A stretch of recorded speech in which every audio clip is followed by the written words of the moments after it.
What is happening, YouTube? We have just witnessed UFC Seattle in its entirety.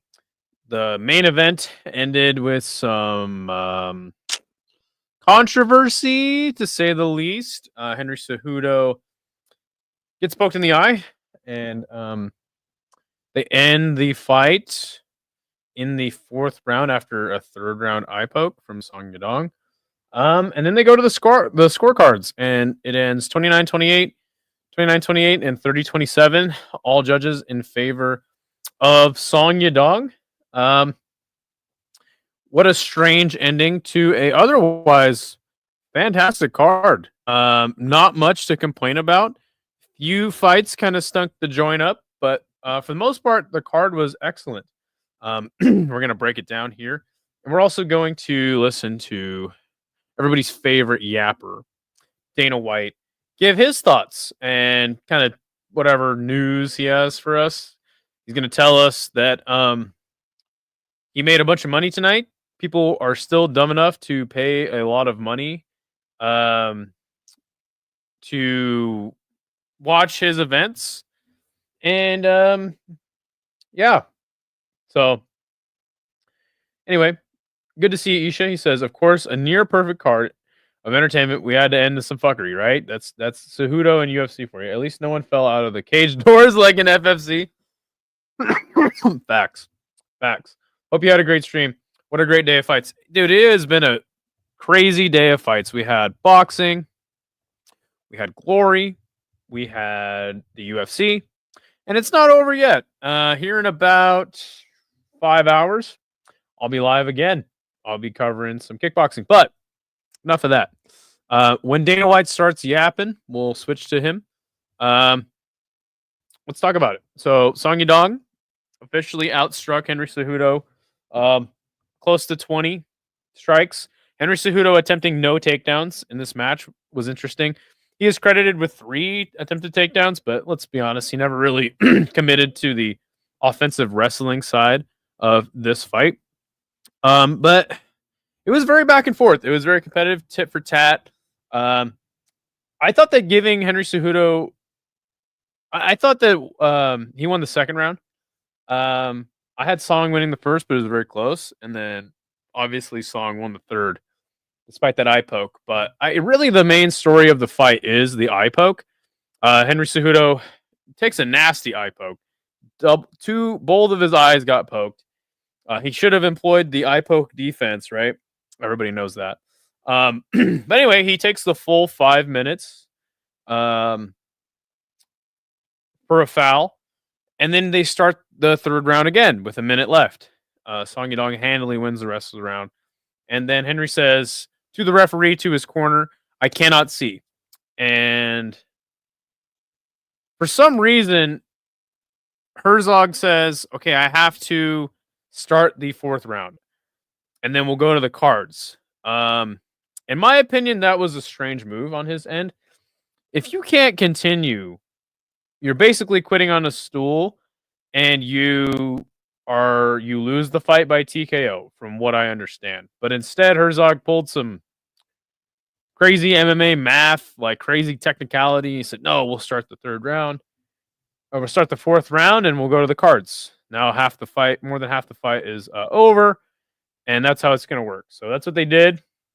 It was weird. Song says in his post-fight interview, let's run it back.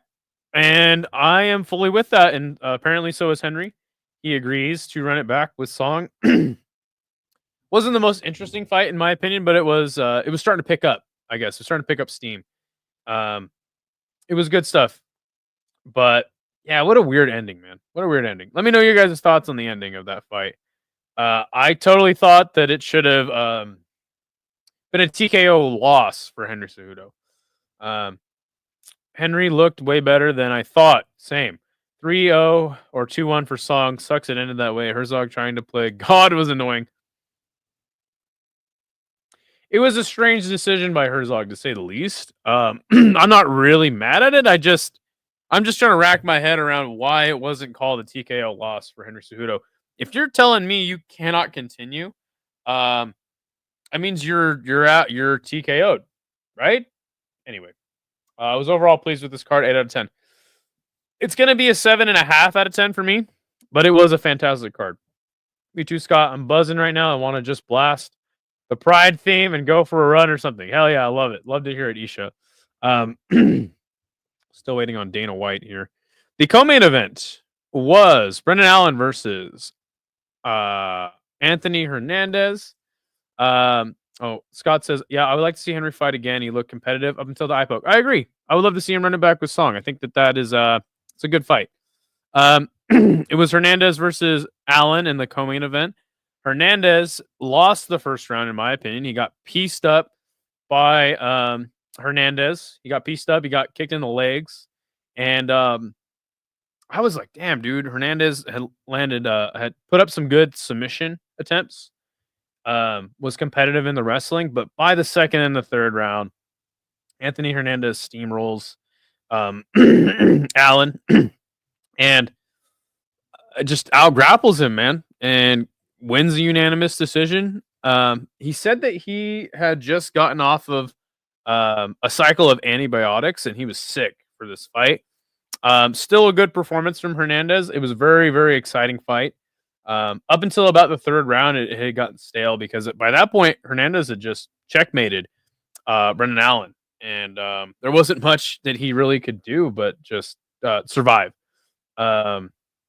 This goddamn 14.5% beer got me good. Hell yeah, I love to hear it. That was some strong beer you were drinking. Salute, City Life Project, says Captain Rafuko. Salute to you, Captain Rafuko. I think Hernandez just enough to win the third, to win in damage and catch up. I thought that it was a pretty clear round for Hernandez myself. But yeah, man, I mean, the question really is now, like, who does Anthony Hernandez fight next? Do you give him a guy like at the top of the division? I think you do. I think you give him Kaio, or you give him Imavov, right? I mean, I don't know. Maybe I'm crazy. Maybe you do Imavov and Kaio, and then you I guess we can pull up the rankings. UFC rankings. Let me know your suggested matchup for one Mr. Anthony Hernandez.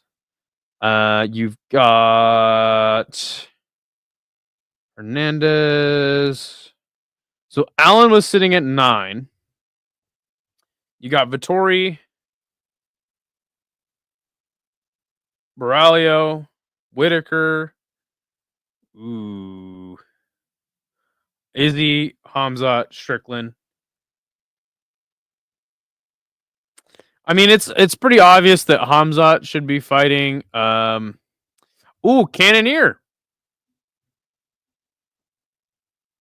Kyle or Cannonier. Yeah, those are the right picks, because it's very obvious that no, don't do Whitaker. No. Not me personally. I don't want to see that fight, but it would make some sense in the matchmaking department. Hamzat's got to get the next title shot, or else I'll be pissed. So you should do Kaio and Imavov for number 1 contender, and then you do Hernandez Cannonier. I like that. And then you run back Strickland and Izzy, right? Right? Or you do Strickland and Whitaker, and then you do shit. What do you do with Izzy? Oh, you just put him on the burner for right now. But yeah, Anthony Hernandez moving up on the rankings. Love to see it. He's a fantastic fighter. And yeah, good win for him. The next fight was Rob Font versus Gian Matsumoto. So, damn, sorry. I'm trying to remember this fight. Font comes out in the first and tries to put it on Matsumoto. Matsumoto responds in kind and out wrestles him in the second half of the first round. Second round, so that was kind of a swing round. Second round was Matsumoto's just out grappling Rob Font, brawling with him at times. And then the third round was a clear round for Rob Font. He had come back and rallied. It was a split decision, and Rob Font gets it done. Some people were asking me if they thought that Matsumoto got robbed. I thought that the right guy won, in my opinion. But yeah, Rob Font a very close match with Matsumoto. I think that Matsumoto had a case to win, but at the end of the day, Rob Font um, is the rightful winner. And man, good for him coming off of a bad losing streak and rallying back. Loved it. Love to see it. Happy for Rob Font. Isha says second round was a swing round. Interesting. I thought Font got the second, one Matsumoto, two Font, but close, and then three Font. Judges, however, Font 1-3. That's how I saw it. I saw it the same way as the judges. But yes, at the end of the day, in my opinion, the right guy had won. And I am happy for Rob Font. And I think we learned a lot about Gian Matsumoto. Like, that guy is for real. He's still young. Hasn't even had that many UFC fights yet. Come on, fucking go wrong. Hold on a second. Sorry. Holy shit, we just hit 1,700 subscribers, dude. Thank you. Thank you, everybody, for making us number one. No, I'm just kidding. Okay, they've started the stream here, so I'm guessing Dana White will yap here soon. Matt is sick, took fight on 2 weeks' notice, too, dude. Dude, Isha, thank you so much for joining these post-fight shows. Dude, you are so right. Off 2 weeks' notice, dude. Fuck. Okay, here he is. Hold on 1 second. All right, boys, girls. Okay, he's gonna talk about how much money he made.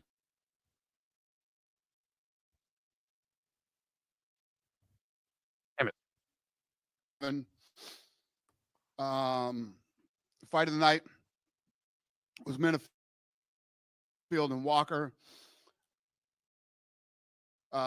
Performance of the nights were Jean Silva and Ricky Simone. They all won $50,000. The main event, obviously not the way you want to see Hold fight. on. Did you Fight know of the as night is Walker and Minute. he's getting Fight to sucked. minute 4, minute 5 with the eye poke that he's probably not going to be able to continue? Yeah. Do you think he was kind of like gaming the 5 minutes to see if it would come back, or do you think he was just desperate to continue? What do you think of his decision making in the moment? I have no idea. I'll let him answer all those questions. Song looked good. And only he can answer those questions. It was a good comparison. I don't know if he thought, if I stop here, is this a DQ contest or I don't know, or maybe he can't see. Before the fight, it was competitive. Song did look good. I think both of them had their moments. What did you think of the fight before the doctor had to stop? Listen, the card was incredible. The entire card was incredible. At the beginning of the night was unbelievable. One of the best performances you saw tonight. Yeah. I mean, I know you guys have sat through this a million times, but there's this thing that I call the curse of the prelims. When the prelims are incredible, the main card sucks. So we were all saying that. Thank you, Seattle, for breaking the curse. I wanted to talk to you. Obviously, you had a big week at the UFC. Some crazy stuff went down. With Ilya moving up to lightweight, vacating the title. You weren't able to announce it then, but is it safe to say that Ilya Islam is the fight that we're sort of working towards, or could he be fighting? There's still other possibilities. So there's a lot of shit going on right now. Yeah. Otherwise, I would have said. We don't want to hold up the featherweight division? No, he did that. He said, I've done everything I can do here. I'm ready to move up. And he vacated it. He said, I shouldn't be holding up anybody's opportunities, respect when guys do that. Diego Lopez said in an interview that the UFC are going to try and sort of stop double champs from happening in the future. Like, so if this case happened, you would have asked Ilya to give up the belt. I don't know if that's a rule, but is that something you'd rather see guys actually vacate rather than? That's hilarious. Andrew, you think you can, defend your title? Listen, if there's a guy that thinks he can do it and wants to defend both belts and has accomplished all these great things, I would have no problem with it. But you're going to be busy. Did you think he had more work to do at featherweight? Were you okay with his move, or did you think, Well, I think that he felt he had done everything with the guys that he beat. If you look at who he beat and how he beat them, right? And I don't think he loved making that weight anymore. And then just talk to us about how Bilal ends up fighting Jack Della Maddalena, how you had to reshuffle all that, and your thoughts on that fight coming up. Good, yeah. No, listen, a lot of shit happens behind the scenes, man. A lot of bullshit that we got to deal with, but that's the business. So whoever is next in line gets the title and or the shot or whatever it might be. The night of. I mean, we've had lots of crazy shit happen, but yeah, it all worked out. I agree with it you usually guys. does. Just getting back to the main event. Menifield Walker obviously, way too Henry and sloppy. Song seem like they want to have the rematch. Is that kind of what you're thinking, that they should run that one back? Or Not at all. Not at all? Okay. Not even a little bit. Why is that? Wow, I Dana don't White wanna shuts see it that down again. immediately. Do you? No, I thought it was a good fight leading up. It did end. You want to see it again? We should probably do it in a couple months. Yeah, It depends on the eye. Right? fucking Dana, you dickhead. So, okay, we got your answer on that. Seattle was great this week. It really. Okay, seemed never like mind. the I guess ring you're not with the running it crowd back. tonight, even at the weigh-ins. Vancouver, you guys go there too. What is it about the Pacific Northwest? Let me tell you what, this city, I haven't been in this city. I've been talking about this city all day. I haven't been here in 10 years and I forgot. Let me tell you what, America, Seattle is an awesome city. The people here are amazing. We were walking around, down in the market area today. Lots of different people from everywhere, and raining. Nobody gives a shit, and it's just the shops that they have here, the boutiques, the restaurants, the hotels. I forgot how awesome Seattle is, and then the crowd. I mean, the crowd. I'm so glad I came to this fight, and I'm so glad I'm back to Seattle. Do you think this will be an annual destination, not Seattle necessarily, but maybe Vancouver or Seattle? Because it does seem like even in Vancouver too, the crowd. Yeah. Listen, I'm in Seattle right now, and I couldn't. Well, literally, me and my whole crew have been talking about Seattle all day. It's this place is awesome, and we will not wait 10 years to come back here. Okay, talking about some of the fight announcements. I understand that. Valentina and Manon. Yeah, I understand that, big win a few Andrew. weeks ago. A lot of people would like to see her move up. Would you like to see her fight the winner of that title fight in Montreal, the co-main event? Yeah. Great. Okay, and just one more for me here. Obviously, Dustin Poirier is a name that we're hearing might have a fight booked here pretty soon. I know he's getting towards the end of his career. Any update on when we might see his fight book? Because I think a lot of fans are chomping at the bit to see him fight again. I agree that there has been a lot of talk, and yes, we are working on a fight for him. Yeah. Just two here, Dana. Yeah. Yep. Hey there.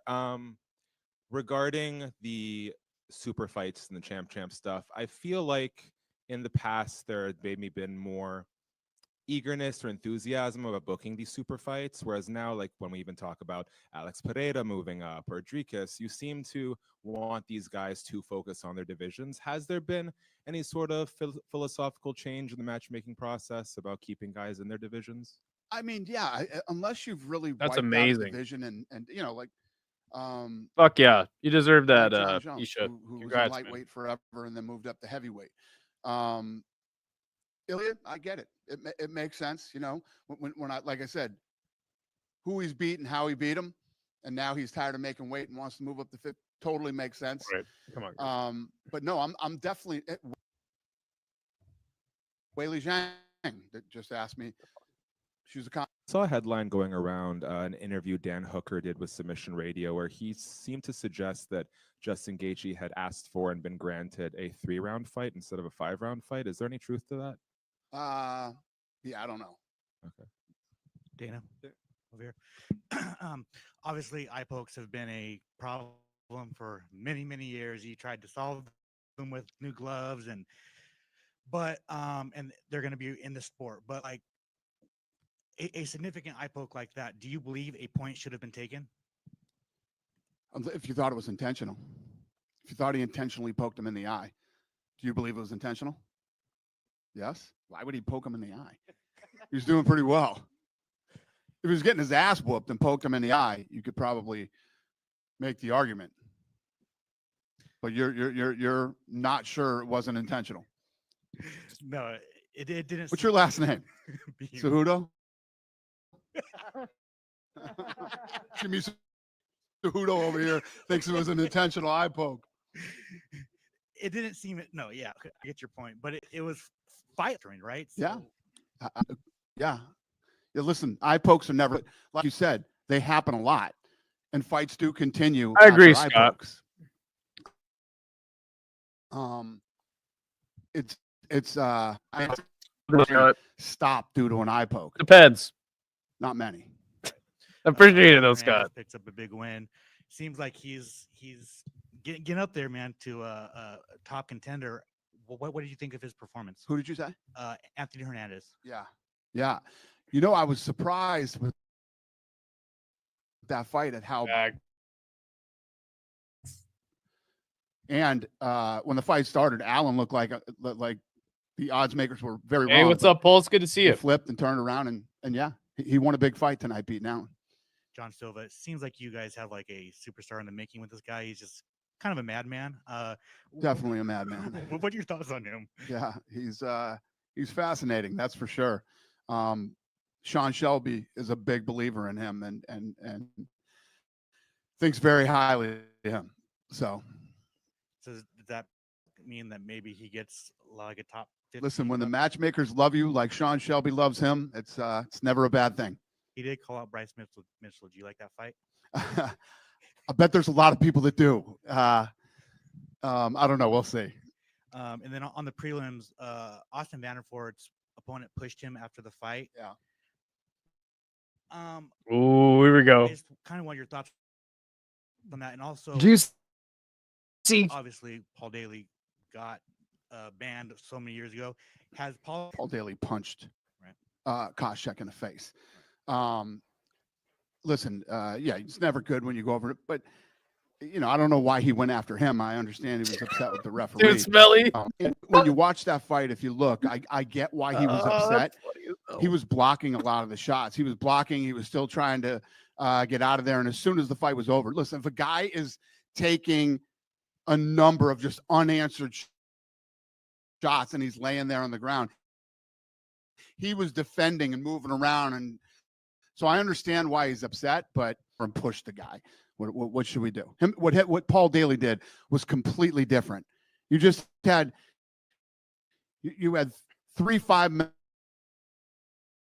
rounds to punch this guy in the face, and you couldn't.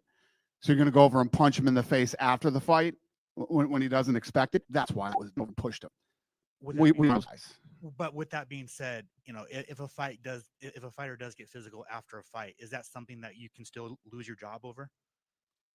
You should see what goes on back here after the fights. You guys would fucking be crying forever if you knew what went on. You're writing fucking all kinds of stories, and what are you going to do to them? And believe me, that was nothing. Fair enough. Thank you. Dana White over here. I largely agree with you. Going back to Anthony Hernandez, obviously he's on a great win streak. Okay, You well, have Nazardine coming off. go through a couple win. more Jared questions, and Cannonier won the main event Get last back to week. the breakdown. When you have a division that's so hot right now, like middleweight, can you just let us know what are those talks like on Tuesday about how you even match up all of these guys who have cases to get towards the title fight? What do we talk about on Tuesday? About Here we go. Yes. What is your Repeat the question? whole entire Top question again, Dana. middleweights, they're all in big fights. Guys are looking great. Guys are on win streaks. How do you begin those conversations about how you even move these guys toward the belt? it's a good problem to have. So when we get in the room and we got these guys that are all, you know, popping and doing great, and now it's just a matter of timing, who's hurt, where are we going? You know, there's a lot of different factors that play into who's going to fight next. All I know is Hamzat's got to fight and Rickes. where, and yeah, it's not just there's a lot of things that go into the matchmaking other than just you know, who's on fire or whatever. You've seen a lot of teams have these dominant moments, right? American Top Team has had great moments, aka going back to John Silva and the Fighting Nerds. I mean, you All got right, I Carlos Prates, his teammate Caio Borraio. Just what do you think about the moment that whole team is having right now in the UFC? Huge. I think he's kind of covered everything that I will tell you this: give a Prates shit is a about. guy that we talk about every Tuesday. Every Tuesday. Okay, so Ricky Simone and who was the other guy that got a bonus? I don't remember. All that matters is Ricky Simone got a bonus. And then they gave fight of the night to Walker and Menefield. Strange decision for me. Is this UFC? Yes. You taking a nap before Rice? I should, but I cannot sleep, so probably not. I'm gonna try. If you want to hop on, and if you're up, by all means, you can hop in. 185 in UFC is like light heavyweight or heavyweight at boxing. So many matchups to make.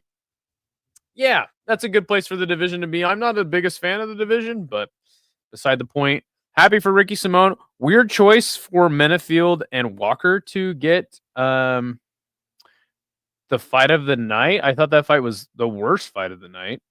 But hey, what are you gonna do? They did fight their asses off. You gotta give them credit for that. So a couple more things here, and then we can let the audience join in. Good win for Rob Font. Yeah, Gian Silva. My God, this man is insane. He hits after somewhat of like a feel out process. He hits Bagdasarian with a 1-2. Hits him with that right hand. Bagdasarian falls to the ground. He covers up. Gian Silva, this man. Have you ever seen somebody knock an opponent down in MMA and then attempt to help him up? He stands over him and he's like holding out his hand. And in that instant, Bagdasarian's like, no, fuck this. I'm done. And so Gian Silva looks at the ref, and the ref's like, what are you doing? And he's like, all right, fuck it. And he just starts hitting him. And they stop the fight. This guy's a fucking menace. Combination of speed, power, crispy technique, and just being an overall insane person is the key to Silva's success, in my own personal humble opinion. That's who it was. Silva. Yes. Yeah. Thank you. Silva and Simone and Menafield and Walker get performance bonuses in fight of the night. But man, this guy, dude, much like Sean Shelby, I am a firm believer in Gian Silva. This guy is insane. I don't know. The only critique I have is the decision to not just go in for the finish and let your opponent kind of lay there was strange. I think he was having a lot of fun in there, but you don't do that. You don't do that in a high level fight, and it was kind of weird to see him play with his food in such a way. I think that Gian Silva has a lot of fun inside the cage. And it could get to a point where he's having too much fun, and then maybe that's the reason why he never reaches his full potential. But regardless, I'm still on this guy. No Diddy. This guy is a real deal, and I look forward to every fight he's in. I want to see him fight every month. This guy is awesome. Love him. Nice guy. Never met him. Next fight was Menafield and Walker. This was a slow, sloppy match. Walker immediately clinches Menafield. There was a lot of clinching in the first round, but eventually they started just brawling it out. They gas out by the second round. Third round, they're completely gassed out, and they were landing clean shots on each other. And nobody fell. Nobody even really got hurt, it seemed. It was strange. Menafield gets the W against a brand new guy. Man. Sloppy match. They win fight of the night, which good for them. I'm all about fighters getting more money and getting paid, but dude, Menafield, man. Struggling this much against a newcomer. Taking the fight on short notice. Not a good look for him. He does ultimately get the win, but where does he go from here, He's just going to kind of be testing the new guys, I guess. Who do I want to see Gian Silva fight next? A fantastic question. Let's check out the rankings. I mean, Bryce Mitchell is ranked 13. Maybe you give him Giga Chikadze? I don't know. I don't know, because he beat who the fuck did he beat? Melsik Bagdasarian. I think you give him a top 15 guy. We'll just put it that way. That fight was of the night is a real head scratcher. I agree. Dana seemed to be pissed at Henry and not Song or Herzog. I mean, he did say, "Hey, I don't want to see that again." And I understand Ricky Simone's reasoning for agreeing with Dana White. It seemed like Song was just going to kind of pull away, and there's no reason to really run it back.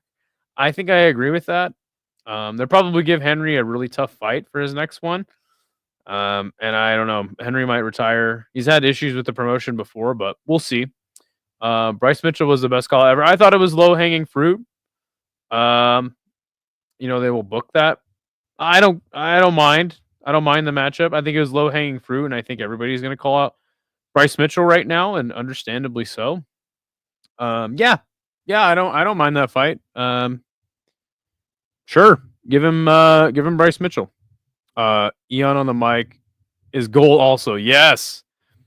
Speaking of that, Ian Kutsalaba submits Ibo Aslan in the first round. The fight was rather competitive until Ian finally got that double leg takedown that he'd been searching for. And by that point in the fight, Ibo Aslan had just accepted the position. And Ian Kutsalaba snatches up a sub, man. I did not see that coming. And Ian Kutsalaba is one of those guys, sneaky guys who Bryce tweeted about Gian Silva. Well, there you go. There you go. I don't mind that fight.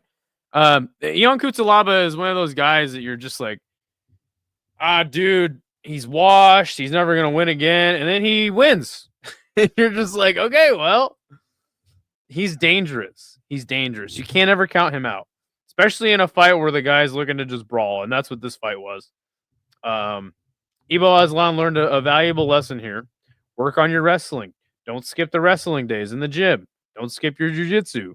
But yes, good win for Ian. I'm happy for him, even though he ruined my picks. But hey, you know what? That's what happens. This is the game we play. Andre Fili gets subbed by Costa in a very, very strange turn of events. I thought he was doing well. Doing well on the feet. He then Costa starts to back up, and he starts to back up. Hey, Andrew, please don't share like links like that in the chat. I don't understand why you did. But he Costa starts to back up, and I think Fili gets frustrated, so he goes in for a takedown. Gets a takedown clean, is in the guard, tries to like hold position on Costa, and he's got his head off to one side, and Costa locks up a guillotine, and there you go. It's done. Was really strange to see Fili go down like that, right? Yeah, Fili laid there like a white belt. Yeah, I didn't understand what was happening. I am the dangerous guy. Ian Kutsalaba. Round 4 KO hit, or ending in the 4th round hit. Kutsalaba was a good dog at plus 155. Good to see you, King's World. Haven't seen you in the chat for a while. But yeah, it was a weird way to end the fight for Fili. Seemed like he just got frustrated and made a mistake, like a rookie ass mistake for a veteran, especially. But yeah, it was a weird loss for Fili. I don't know, man. I don't even know what to say about that one. Mansour Abdul Malik gets spinning back elbowed by Nick Klein in the first round. And good to see you, bro. Hope you're doing well, and I love the name change. Dude, King's World. Hey, man. I appreciate that because you were the one that told us we needed to change the name, and I came up with this name, and I'm glad that you like the name change. So I appreciate that. Dead Fish moved more than that on top. The bit Bashrat knockout was crazy. We're gonna get to that. Don't worry. Yeah. So Mansour Abdul Malik gets spinning back elbowed, and Nick Klein tries his heart out to take this massive man down. He just can never do it. And then in the second round, he finally Mansour ends up like having Nick Klein in a grappling scenario where he's on his knees against the cage, and he just starts landing shots on him, and some of those shots end up getting through, and he stops him. So I was honestly unimpressed by Mansour. I was impressed by his ability to not get taken down. But yeah, I understand why you would feel that way. Hi, bro. I'm glad you remember that. Mentioned that. Much love. Yeah, much love to you. Yeah, someone's gonna beat him. Someone's gonna expose him eventually. But he did show me that he's at least got some good balance and able to defend a takedown. Ricky Simon So we got to talk about Ricky Simone, Simon. Ricky Simone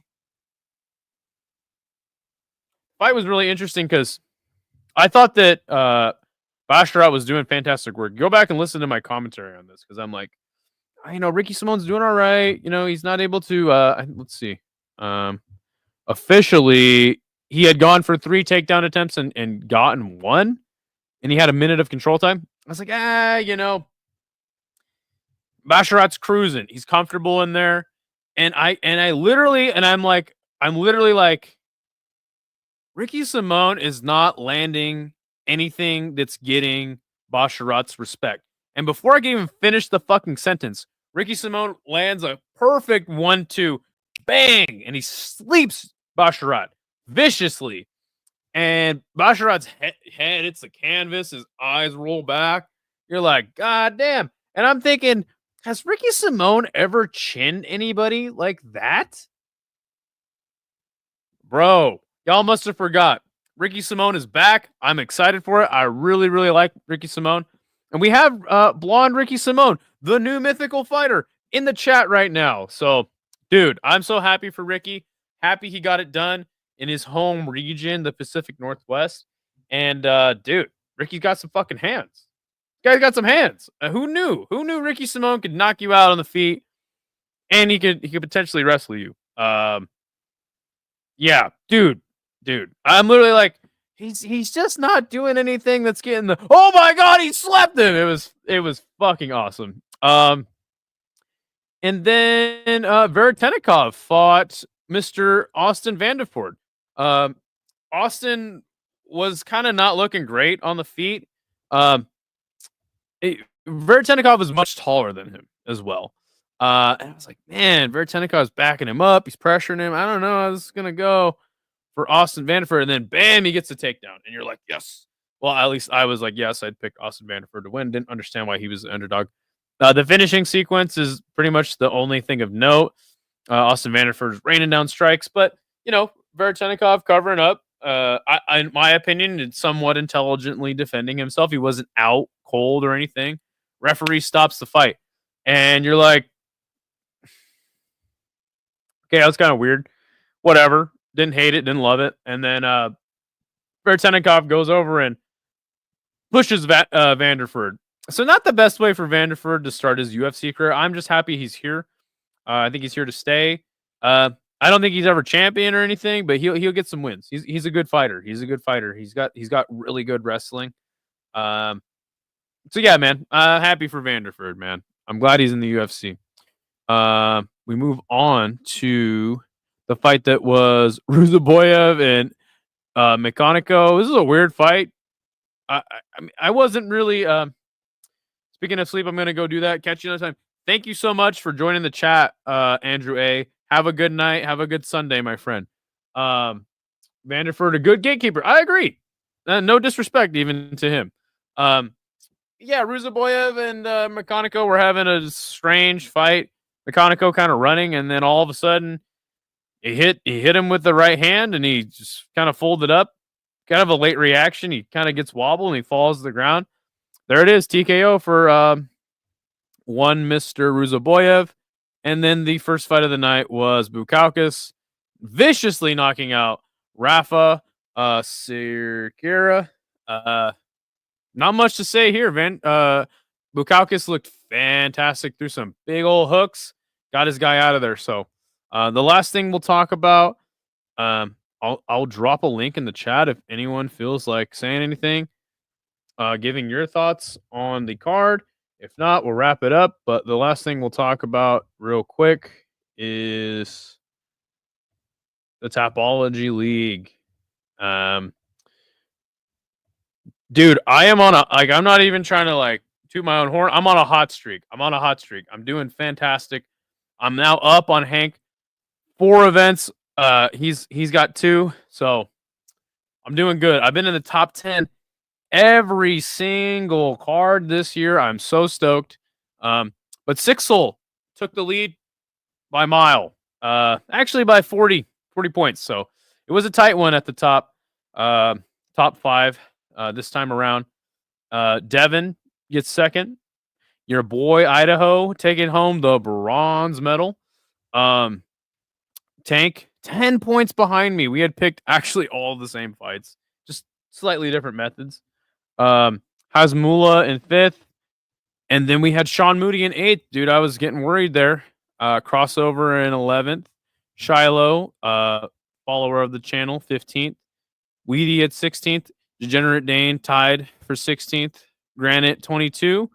So yeah, it was a good night for me. I've been doing well on the picks. So, how do I join this league? You have to go to Rush Hour, Fight Club, Rush Hour Fight Club, and then just request to join. I can actually drop the link to that league. Basically, anybody will be able to join. You just have to request to join the league. Let's see, I got you right here. And then whenever Jay from Rush Hour sees it, he will add you in there. I hit it plus 180 parlay today, meaning for every dollar I put, I got $180 back, dude. That's what's up. Yeah, man. So yeah, join the league. It's a good night of fights. Good day of fights. We got some boxing. Very good boxing card from all accounts. I actually only watched the main event. It was fine. I don't know. Whatever. I knew it would be close, and the UFC had started at the same time, so I kind of just had it on the background. Shakur Stevenson gets a knockout. Joseph Parker gets a knockout. G. Cabiel gets a knockout. So yeah, good stuff there. And then Glory was today. I heard it was a pretty good card. Jamal Ben Sadiq gets a knockout over a guy he was clearly supposed to knock out. Wasn't really that excited for it. But one thing I am excited for is Rise Kickboxing tonight. Check the channel for the schedule on that. It'll be live here in about 4 hours. Close to 4 hours. So, man, nobody's going to join in. Nobody wants to talk. That's totally fine. There is always an opportunity for you guys to hop on the show, give me your thoughts on whatever you want. We just chat it up, talk about the card. But anyway, that's pretty much it for me, man. Appreciate everybody in the chat. We got $20 donated to us. Lots of dogs barking this week all across MMA. Yeah, for sure. Got $20 last stream. Dude, and we just hit 1,700 subscribers. Fucking awesome. Thank you guys so much. Tomorrow, I don't know about MMA Nerd. I've been slacking. I need to get some more people down to do MMA Nerd. So that'll be on hold for just a little bit. And again, we're trying to get our streaming schedule figured out. But that doesn't mean we're still not pumping out at least 7 days worth of shows all week. So yeah, man. Thank you for you guys' support. Do the shit for you guys, dude. Speaking of that, check out our Sean Strickland interview and let us know anyone you'd like to see us interview next. I gotta wrap it up. What the hell? Yo, the sign is real simple, B. It says wrap it up. Wrap that shit up, B. I don't think that's a good idea. Man, you want some too? You better wrap it up. You better wrap that gavel up, B.